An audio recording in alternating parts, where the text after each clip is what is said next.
ठीकु आहे। जेको प्राइम मिनिस्टर हूंदो उनखे अपॉइंट केरु कंदो, उनखे अपॉइंट कंदो प्रेसिडेंट ऑफ पाकिस्तान। ठीकु आहे, पर प्रेसिडेंट खे इहो पावर ओसी ताईं न आहे त उहो उनखे रिमूव करे सघे, जेसीं ताईं उनखे जेको आहे का पक न हुजे, श्योरिटी न हुजे त जेको प्राइम मिनिस्टर साहिबु आहे उनखे जेको आहे नेशनल असेंबली में जेको आहे मेजॉरिटी माण्हू सपोर्ट नथा कनि, उनखे डिसलाइक था कनि, ओसि ताईं प्राइम मिनिस्टर जेको आहे प्राइम मिनिस्टर खे प्रेसिडेंट लाहे नथो सघे। ठीकु आहे। ठीकु, ॿियो जेको प्रेसिडेंट हूंदो उहो सोल जज ऑफ द प्राइम मिनिस्टर, उहो जेको आहे प्राइम मिनिस्टर खे हर एक्टिविटीअ खे जज कंदो ऐं उन हर एक्टिविटीअ ते नज़र रखंदो, उन सोल जज आहे prime minister, president prime minister. ठीकु आहे। हाणे जेको प्राइम मिनिस्टर आहे उहो हेड आहे गवर्नमेंट जो, असिस्टेड बाय द कैबिनेट। जेको कैबिनेट जो गवर्नमेंट जो हेड आहे, ऐं कंट्रीअ जो हेड त जेको आहे कॉन्स्टिट्यूशनली प्रेसिडेंट आहे, सेरिमोनियल हेड प्रेसिडेंट हूंदो आहे, पर जेका गवर्नमेंट जो हेड आहे 1956 वारे कॉन्स्टिट्यूशन जे मुताबिक़ उहो केरु आहे, उहो जेको आहे प्राइम मिनिस्टर। ठीकु आहे। हाणे इहो थियो त हाणे थियो हाउसिस कहिड़ा हुआ, वन हाउस पार्लियामेंट।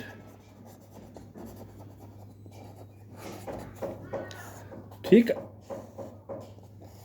हाणे जेको 1965 वारो कॉन्स्टिट्यूशन हुयो उन में पार्लियामेंट जो सिर्फ़ु हिकिड़ो हाउस हो जंहिंमें जेको नेशनल असेंबली हुयो। ठीकु आहे। National assembly was the only house. ठीकु आहे। National assembly was the only house. जीअं अॼुकल्ह असां आहे सेनेट आहे या कैबिनेट आहे, इहा आहे नेशनल असेंबली, उन में 56 वारे में सिर्फ़ु ऐं सिर्फ़ु नेशनल असेंबली हुयो। ठीकु आहे। नेशनल असेंबली हुयो, उन में जेको आहे member consisting of 300 plus 10 women. 300 general seats हुयसि ऐं 10 जेको आहे रिजर्व सीट्स हुयूं औरतुनि लाइ। ठीकु आहे।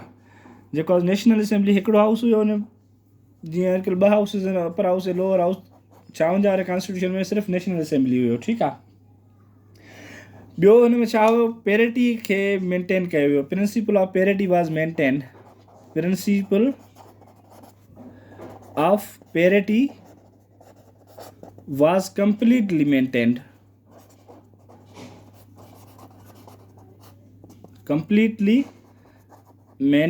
ठीकु आहे। हाणे जेके सीट्स जी डिस्ट्रीब्यूशन थियूं अमंग द प्रोविंसिस एंड सेंटर, उन में पेरिटी खे मद्देनज़र रखी करे जेको आहे इक्वेलिटी खे मद्देनज़र रखी करे जेको आहे डिस्ट्रीब्यूशन थी। छो जो कॉन्स्टिट्यूशन ठाहिण महिल जेको आहे सीट्स जी डिस्ट्रीब्यूशन ते, पॉपुलेशन ते ऐं इन्हनि शयुनि ते इशूज़ हुया। पोइ जेको चौधरी मोहम्मद अली असां अची जेको आहे फार्मूलो ॾिनो पेरिटी वारो, उन में जेको आहे पेरिटी मेंटेन कई ॿिन्ही प्रोविंसिस जे विच में। उन जे मुताबिक़ जेको आहे 56 वारे कॉन्स्टिट्यूशन में जेको आहे नेशनल असेंबली में पेरिटी खे मद्देनज़र रखी जेको आहे सीट्स जी डिस्ट्रीब्यूशन कई वई हुई। ठीकु आहे। ॿियो हिन में जेको आहे छा हुयो, जेको इलेक्शन जो मेथड ॿुधायल आहे उहो आहे ॿुधायल डायरेक्ट इलेक्शन मेथड थींदो, इनडायरेक्ट इलेक्शंस न थींदियूं। ठीकु आहे। इनडायरेक्ट इलेक्शंस मतिलबु जेके अची जेको आहे मार्शल आर्ट्स लॻंदियूं आहिनि, जेको आहे मार्शल आर्ट एडमिनिस्ट्रेटर्स जी अनाउंस कंदा आहिनि इलेक्शन थींदी विदिन 60 डेज़ फलाणे डेट, उहो पंहिंजे पाण खे इनडायरेक्ट वे में रेफरेंडम कराए या येस या नो कराए इलेक्ट कराए वेंदा आहिनि, उनखे चइबो आहे इनडायरेक्ट मेथड। डायरेक्ट मेथड में जेके पाण वटि इलेक्शन थींदियूं आहिनि, जनरल सीट्स ते माण्हू बीहंदा आहिनि, उन में वोटिंग थींदी आहे, कॉम्पिटिशन थींदो आहे, जेको खटी ईंदो आहे उनखे जेको आहे सीट ॾींदा आहिनि, उनखे चवंदा आहिनि डायरेक्ट मेथड। ठीकु आहे। हाणे उन में ॿियो छा हो, जेके लेजिस्लेशन्स थींदियूं, all legislative power was in the hands of national assembly. का बि कानून साज़ी करण जो जेको आहे सॼो पावर जेको हूंदो उहो सॼो पावर नेशनल असेंबलीअ वटि हूंदो। ठीकु आहे।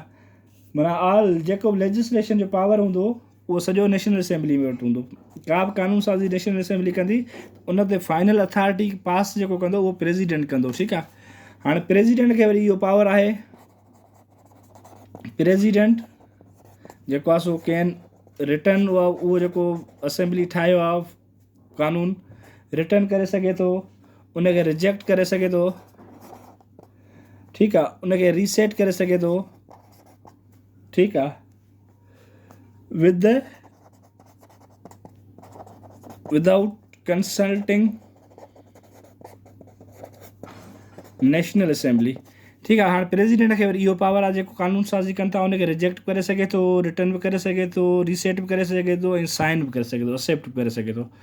इहो वरी फाइनल अथॉरिटी जेका आहे कंहिं बि लेजिस्लेशन खे कंप्लीट कानून करण जी, उहा आहे प्रेसिडेंट खे। प्रेसिडेंट जी साइन थींदी त उनखां पोइ उहो शइ जेको आहे सो कानून थींदी, अदरवाइज़ उहा जेको आहे सो कानून न आहे, सिर्फ़ु ऐं सिर्फ़ु हिकिड़ो डॉक्यूमेंट आहे। ठीकु आहे। National assembly could control the executives. National Assembly could control the executives।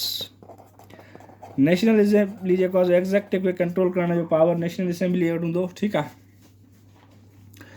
ॿियो छा आहे हाणे हिन में, ॿियो आहे federal system, constitution parliamentary system जे बारे में पढ़ियोसीं। हाणे फेडरल सिस्टम छा आहे, फेडरल सिस्टम, ठीकु आहे। फेडरल सिस्टम जे बारे में असां हाणे डिस्कस कंदासीं त हुन में फेडरल सिस्टम में छा छा हुयो, कहिड़े नमूने सां फेडरल ऐं सेंटर जे विच में जेको सेंटर ऐं प्रोविंस जे विच में शयूं डिस्ट्रीब्यूट थियल हुयूं। ठीकु आहे। हाणे जेको आहे सो फेडरल जेको सिस्टम हुयो इहो जेको आहे that was provided by 3 lists. ठीकु आहे। हाणे जेके पहिरियां लिस्ट असां डिस्कस कयूं, हिकिड़ी जेको आहे फेडरल लिस्ट हुई, कंकरेंट लिस्ट हुई, ॿी जेको आहे सो प्रोविंशियल लिस्ट हुई। उहो जेको फेडरल सिस्टम हो 3 लिस्टुनि में डिवाइड थियल हुयो। हिकिड़ी कहिड़ी, federal list, provincial list and third one was concurrent list.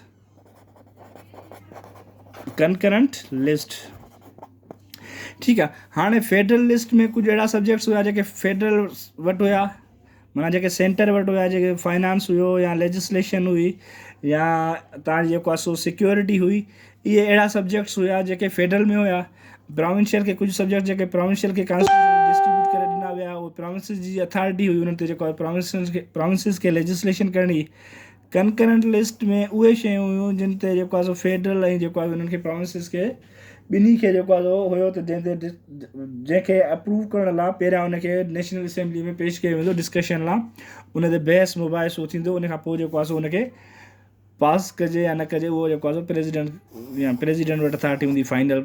हिकिड़ो कानून ठाहे, हिकिड़ो ड्राफ्ट ठाहे असां प्रेसिडेंट खे मोकिलींदासीं अप्रूवल लाइ, उनखे जेको आहे सो हिन में ही सब्जेक्ट्स आहिनि, ही शयूं आहिनि, उहे मैंशनड थियल हूंदियूं आहिनि। ठीकु आहे। उहे जेको आहे सो फाइनल अथॉरिटी जेको आहे हूंदी आहे फेडरल और सेंटर वटि हूंदी आहे। ठीकु आहे।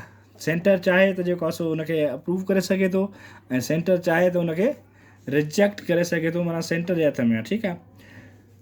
फेडरल सिस्टम खां पोइ अची वेंदासीं हाणे प्रोविंशियल स्ट्रक्चर कीअं हूंदो आहे। हीअ त थी वियो सेंटर जो स्ट्रक्चर। हाणे सूबनि जो स्ट्रक्चर जेको आहे कीअं हुजे, प्रोविंशियल स्ट्रक्चर। ठीकु आहे।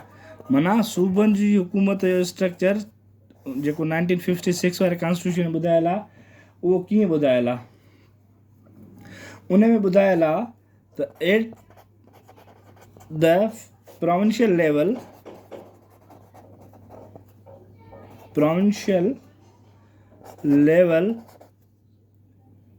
there was an elected assembly। ठीकु आहे। सूबनि जे हद ताईं जेको आहे सो हिकिड़ी असेंबली, सूबाई असेंबली हूंदी जेका इलेक्टेड मेंबर्स सां हूंदी। ठीकु आहे। उन में जेको आहे छा हूंदो, उन जो जेको असेंबली में जेको आहे सो नॉमिनियल हेड जेको हूंदो प्रोविंशियल गवर्नमेंट जो, नॉमिनियल हेड फेडरल जो केरु हुयो, सेंटर जो जेको आहे सो हुयो प्रेसिडेंट, ऐं प्रोविंशियल जो नॉमिनियल हेड जेको आहे सो केरु हूंदो, गवर्नर जेको आहे सो प्रोविंसिस जो नॉमिनियल हेड हूंदो। ठीकु आहे। ऐं जेको आहे सो प्रोविंसिस में जेको सॼो पावर, रियल पावर हूंदो, रियल पावर जेको हुयो that was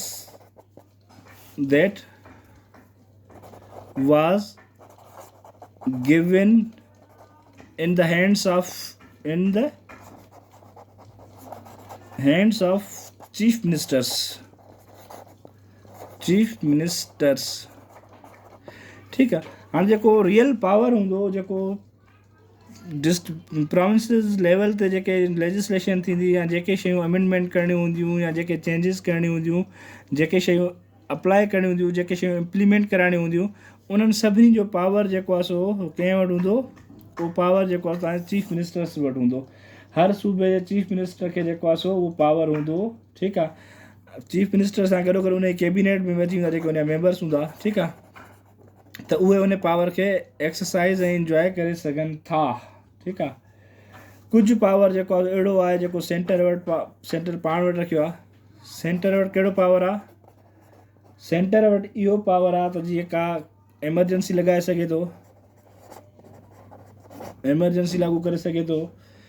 ठीकु आहे। सपोज़ जेको आहे हुकूमती असेंबलियूं पाण में नथियूं ठहनि त सेंटर खे इहो पावर आहे त उहो असेंबलियूं टोड़े सघे थो, आर्मी खे कॉल करे सघे थो।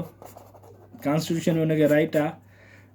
अंडर आर्टिकल जेको आहे सो अलाए मूंखे यादि कोन थो अचे, उहो ॾिसी पोइ ॿुधाईंदोसांव। उहो हिकिड़ो आर्टिकल आहे 191 क्लास आहे छा, उनजे तहत जेको आहे सो सेंटर खे इहो अथॉरिटी आहे त उहो एमरजेंसी लागू करे सघे थो ऐं जेको आहे सो हुकूमत खे या असेंबलियुनि खे डिज़ॉल्व करे सघे थो। ठीकु आहे।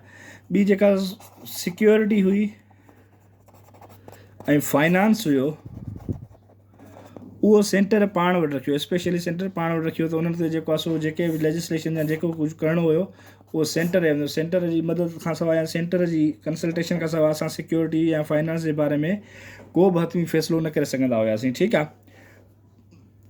इहो 56 कॉन्स्टिट्यूशन हिन लेक्चर में कंप्लीट न थी सघियो आहे। नेक्स्ट लेक्चर में इंशाल्लाह कंप्लीट थींदो।